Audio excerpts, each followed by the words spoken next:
नमस्ते प्रिय संस्कृत मित्राणि युष्माकं संस्कृताध्ययनं सम्यक् चलति किम्? अहम् आशां करोमि यत् भाषायाः स्वादः युष्माकं मुखे अस्ति। कृपया संस्कृतं वदत because I have started with युष्माकं, so कृपया संस्कृतं वदत, पठत, लिखत च. So, namaste dear friends, I sincerely hope that your Sanskrit studies are going on well and that you're beginning to get the taste of the language in your mouths, and please ensure that you are speaking it, reading it and writing it. And I just want to mention that grammatically I said yuyam kripaya vadata because it is yuyam vadata, since I'm addressing you with the informal second person case. Alright, so having said this, we've been looking at the third person pronouns and nouns in the dual case, and we've gone up to the fifth case. So in this particular lecture, which is lecture number 22, we will continue in that same series and look at the third person pronouns and nouns for the masculine, feminine, neuter in the dual, and this is part 4 of that series. So here we are going to do an introduction to the sixth case for the pullinga and neuter words ending with a, and also for the strilinga words ending with a and e in the dvivachana or the dual case, dual forms. And then we'll do a revision of the ajna, the imperative, and the anadyatana bhuta or the lang or the imperfect past forms. So the ajna is also known as the lot, as we have seen earlier. And then there is of course this intention of trying to build your vocabulary also. So let's do a quick recap of the third person pronouns and nouns in the dual up to the fifth case for the masculine and neuter words in this table.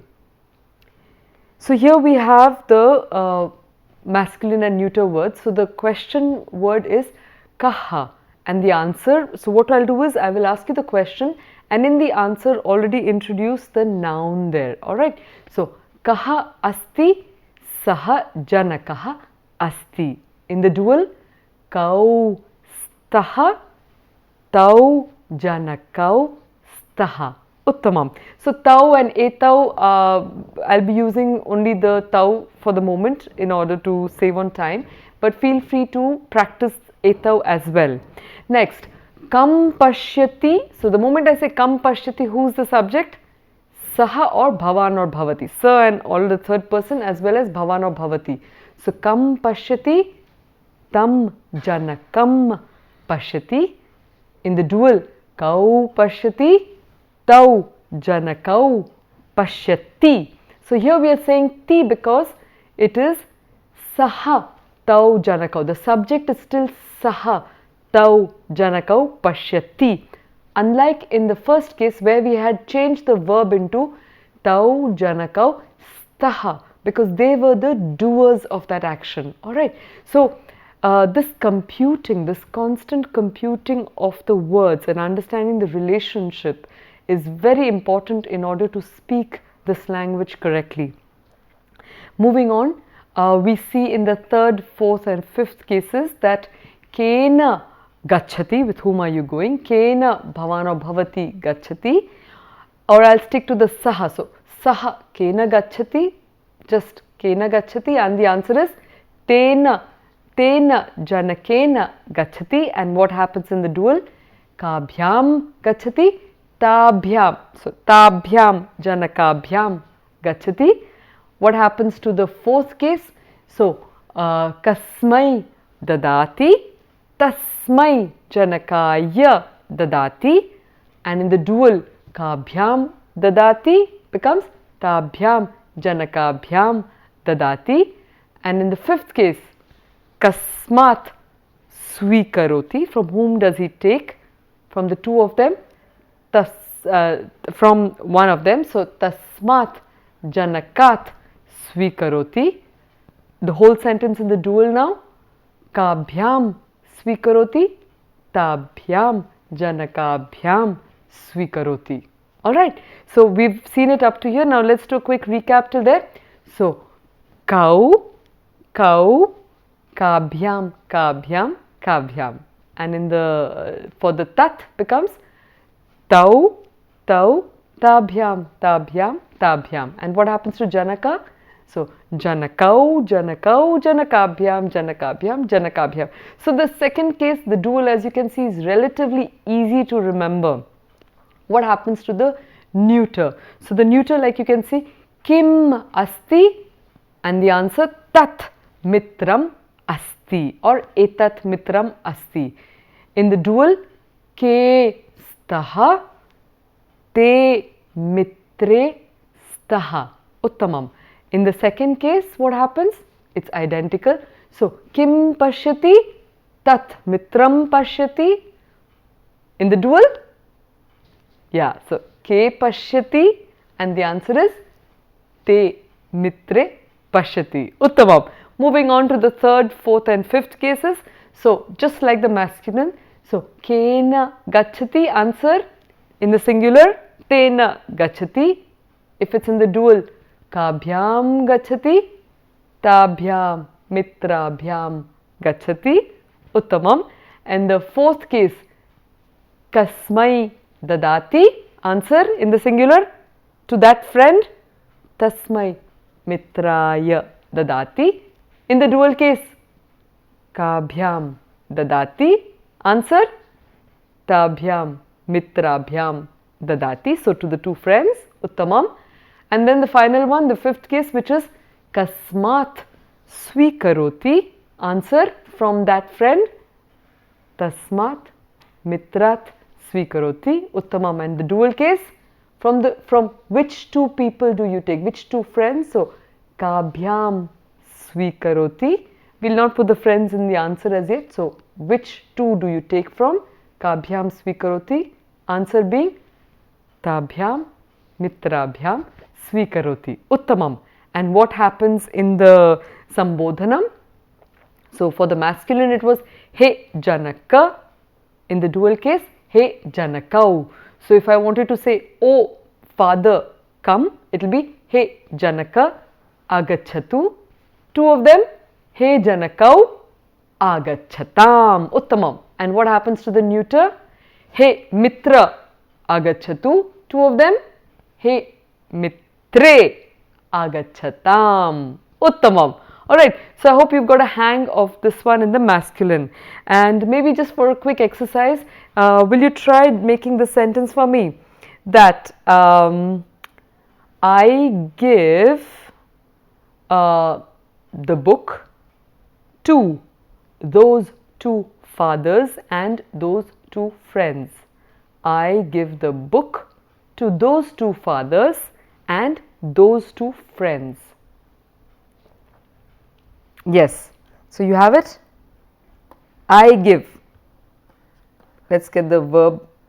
Aham dadami. So I haven't put the aham here because you have two options. You can either do this or you can do hum. So which one would you, what would you put there? Depends on the next word. So if the, let's make the whole sentence. Aham dadami. Question is kim dadami? Answer is pustakam dadami.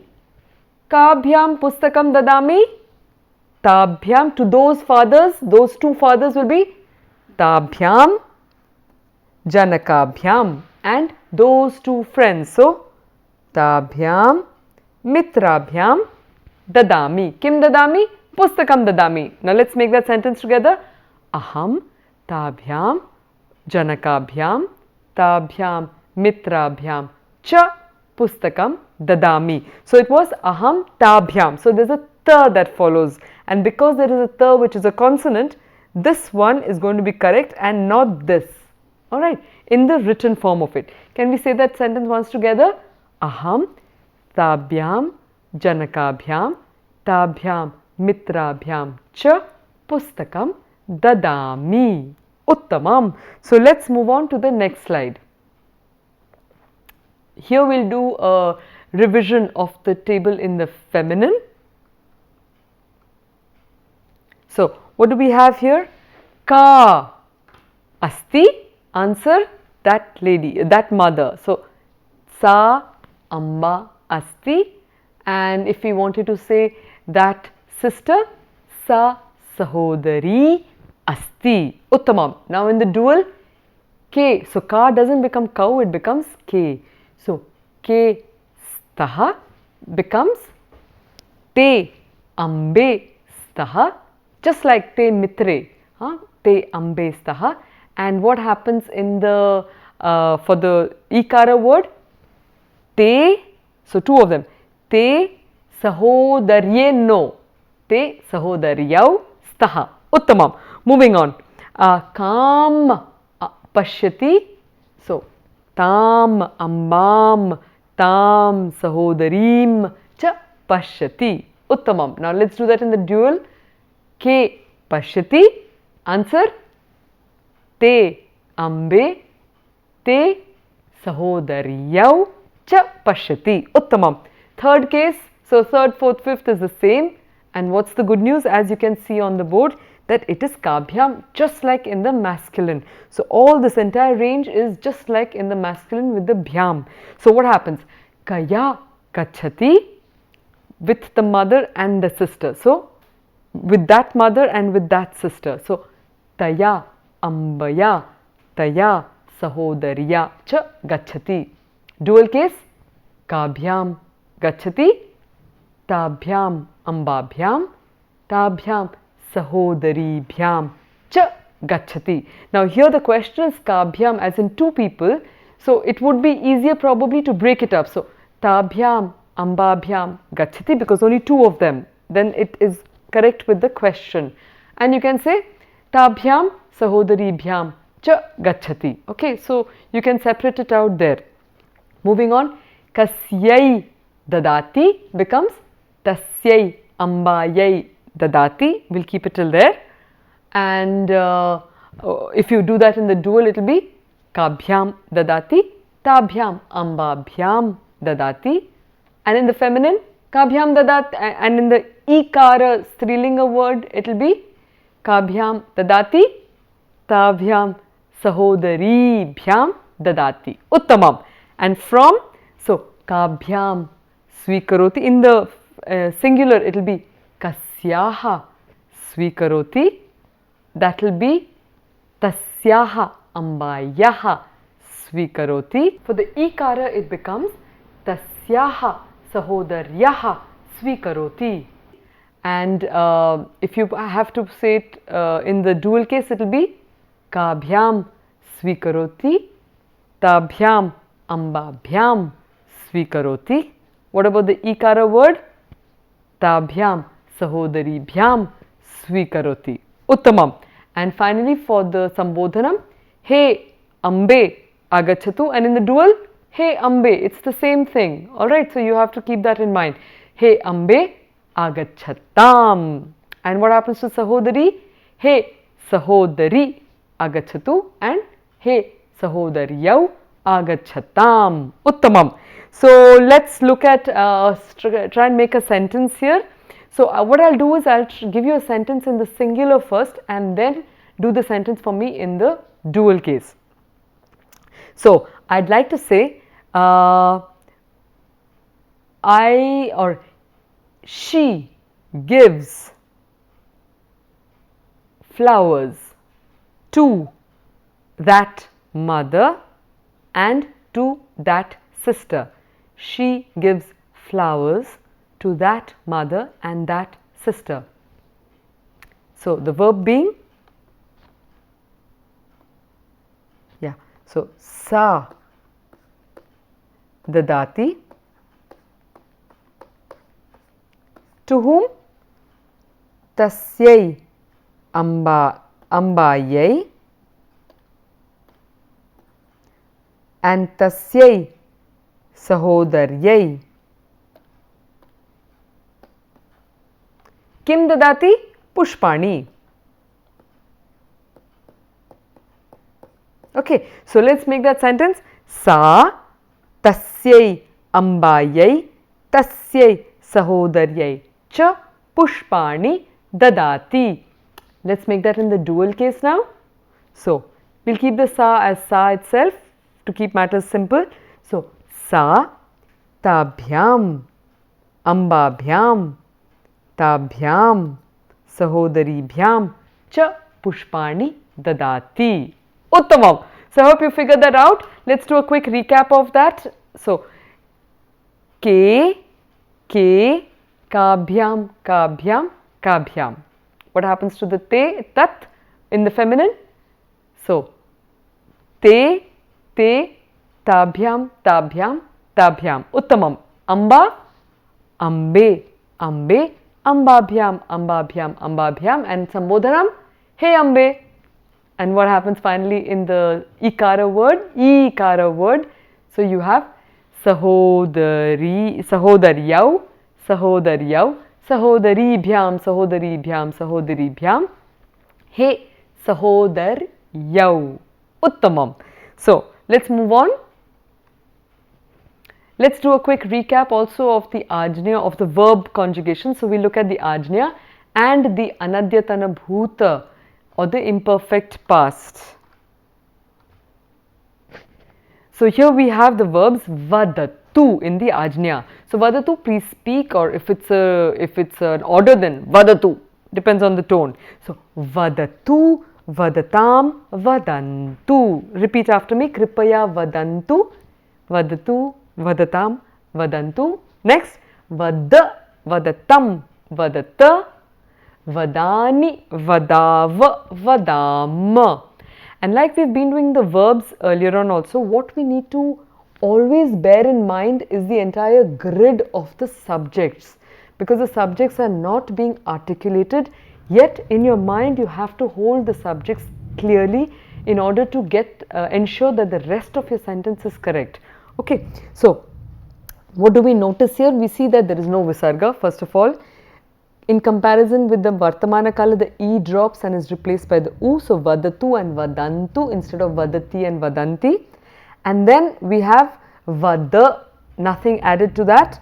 And in the ami, it becomes ani, vadani, means let me speak. Okay, may I speak, let me speak. It has that kind of an implication.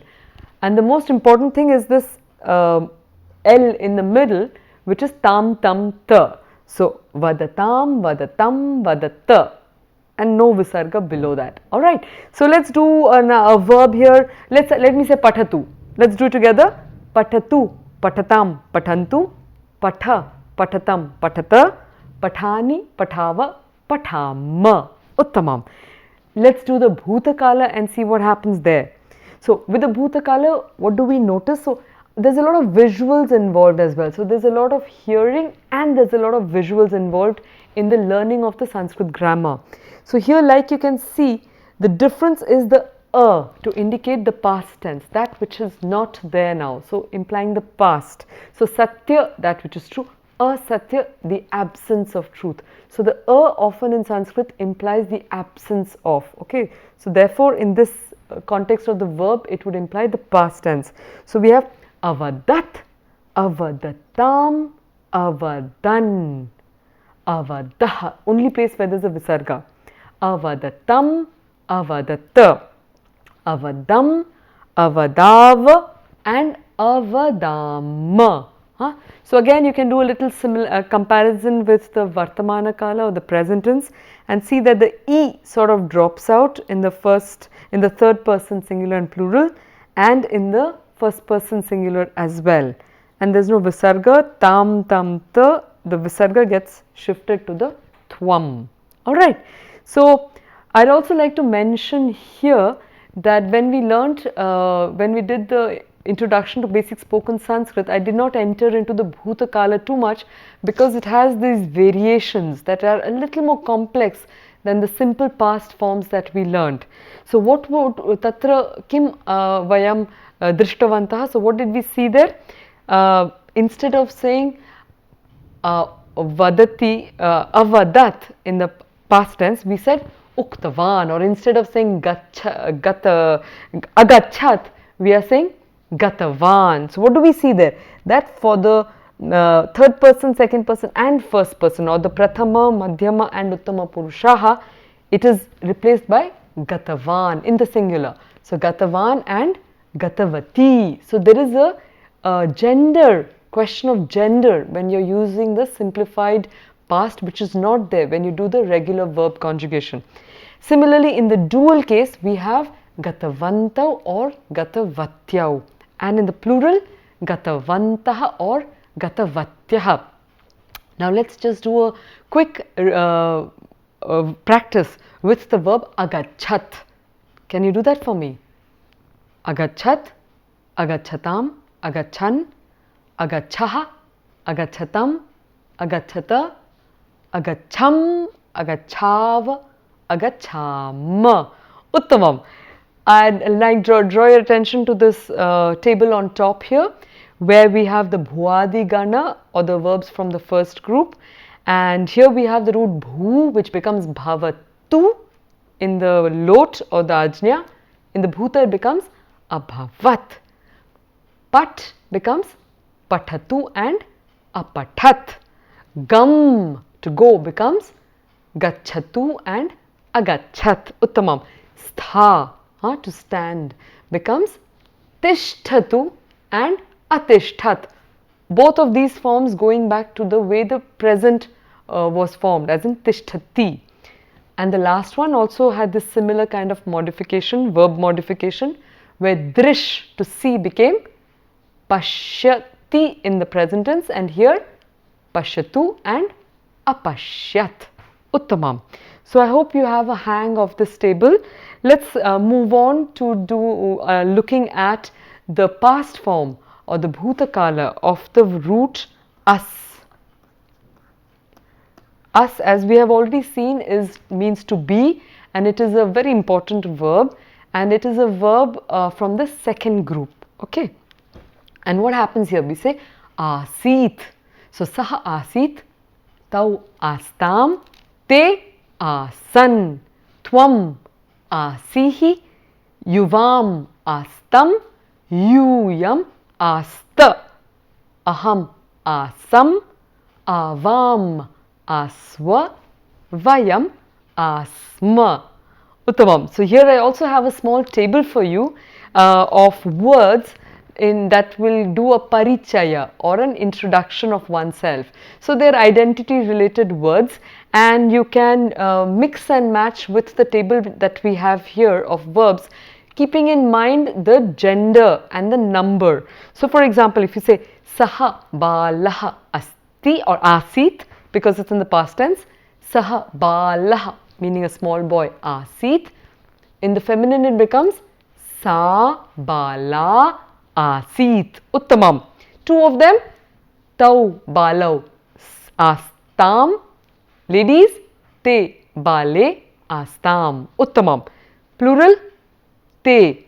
So the te the same, but here it is a plural masculine. So te balaha asan. Feminine, taha balaha asan. So what do you notice here?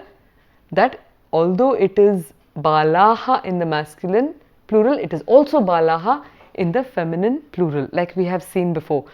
So you really have to be very, very attentive to get this language right. Okay, moving on. So yuvakaha, meaning youth. In the feminine it is yuvati. You can also say that with the tvam. So let's practice the yuvakaha with the tvam. So tvam yuvakaha asihi, you were a young man. Tvam yuvati asihi, the same there. Okay. Next, yuvam yuvakaha yuvakau astam, and yuvam yuvatyau astam. Plural, yuyam yuvakaha asta, and the feminine yuyam yuvatyaha asta. Uttamam. And let's do it with aham. So aham vriddhaha asam. So what sense does that mean? You have to fill in that sense with the right side of your brain of the image. So while your head is using the language, I was an old person, how can you put that in a context? So maybe at some point you were feeling tired and old in your mind. So I was an old person. Now I'm young. You get energized by maybe doing yoga, some exercise, going to some new place, and you feel energized. So you can make the sentence aham vriddhaha asam or vriddha asam, and then idanim or adhuna yuvakaha asmi. I was old and now I'm young. And what would happen in the dual? Avam yuvakau aswa, present tense, or no, and in the feminine would be avam yuvatyau aswa. Plural, vayam yuvakaha asma, feminine, vayam yuvatyaha asma. Uttamam. Now let's look at the word for the son, putraha and putri. Father, janakaha and janani for the mother. Grandfather, paternal side, pitamaha, mother, pitamahi, grandmother, paternal side. Paternal grandparents, maternal grandparents would be matamaha and matamahi. Now completely different kind of identity about your likes here and what you know. So priyaha, you can say aham Sanskrita priyaha asam. I hope you still, I'm sure that we all are. So vayam Sanskrita priyaha asma, and I'm hoping we are still that. So priyaha, and for the lady, priya, Sanskrita priya, Sangita priya, Krida priya, etc. Knower of would be shastrajnyaha, shastrajnya, feminine. And baddhaha, bound, aham baddhaha, a man will say, and a lady would say aham baddha asam, and now I am or I am also free, you would say aham muktaha asam, aham mukta asam, means I was free. Alright, so let's move on now. Let's do some practice, and in this practice we are going to look at the sixth case of the third person pronouns and nouns. So here we have the sixth case, which is kasya in the masculine and neuter, and feminine it is kasyaha. And what's the good news? We see that both of them take on the form kayoho.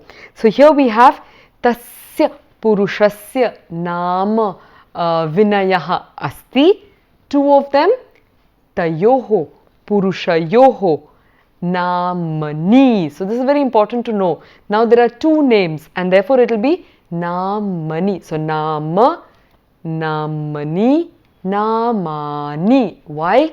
Because the root form of the word nama is naman. Alright, it ends with a consonant naman, and therefore it gets on these words. We'll look at similar kind of things later on in this in the series. So tasya purushasya nama vinayaha asti, two of them, tayoho purushayoho namani ashokaha ashutoshaha cha staha, and tesham purushanam namani bibhanshuda sumanda piyushaha rajeshaha cha santi. So the verb has to go with the number of the names there. Let's move on. Tasya deshasya nama, fill in the blanks. Dual, tayoho deshayoho namani, fill in the blanks. And plural, tesham deshanam namani. Done. Nagara, so tasya nagarasya nama da da da, two of them, tayoho nagarayoho namani, whatever. And finally tesham nagaranam namani. Uttamam. Let's do one with etasya at least. So etasya mitrasya nama. Uttamam.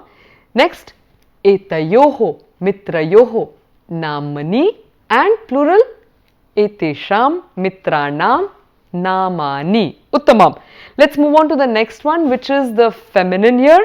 And what do we see? It is tasyaha ambayaha, becomes in the dual tayoho ambayoho. In the plural, tasam ambanam. Alright, now let's try and put that into a sentence. So what I am saying here is that tasyaha ambayaha krite shatikaha kretum apanam agachat. Moment you see agachat, who should be the subject? Saha. So saha or sa tat, I mean the whole third person and second person formal masculine and feminine. Now saha tasyaha ambayaha krite shatikaha kretum apanam agachat. With for those two mothers, saha tayoho ambayoho krite shatikah kretum apanam agachat. And for many of them, saha tasam ambanam krite shatikah kretum apanam agachat. Let's do it for Gaika. Saha tasyaha Gaikayaha krite apanam agachat. I'm just skipping it here now. For two of them, tayoho Gayikayoho krite apanam agachat. And for many, tasam Gaikanam krite apanam agachat. Uttamam. What happens to the ikara word? So here we have tasyaha sahodaryaha krite apanam agachat. Dual case would become tayoho sahodaryoho krite apanam agachat. Plural, tasam sahodarinam krite apanam agachat. Uttamam. And yuvati, tasyaha yuvatyaha krite apanam agachat. Two of them, tayoho yuvatyoho krite apanam agachat. Plural, tasam yuvatinam krite apanam agachat. Uttamam. And what do we have here? So there's a lot of practice of the verb forms as well. So just like we had saha agachat, in the dual it will become tau agachatam. Plural, te agachan. Tvam agachaha. Yuvam agachatam. Yuyam agachata. Aham agacham. Avam agachava. Vayam agachama. Okay, now your turn to make a sentence here. So, we went to the shop to buy saris for the sake of the two young women. Those two young women. I'll repeat that. The two of us went to the shop to buy, for the sake of buying saris for those two young women. All right, got it? So the two of us, easy, avam.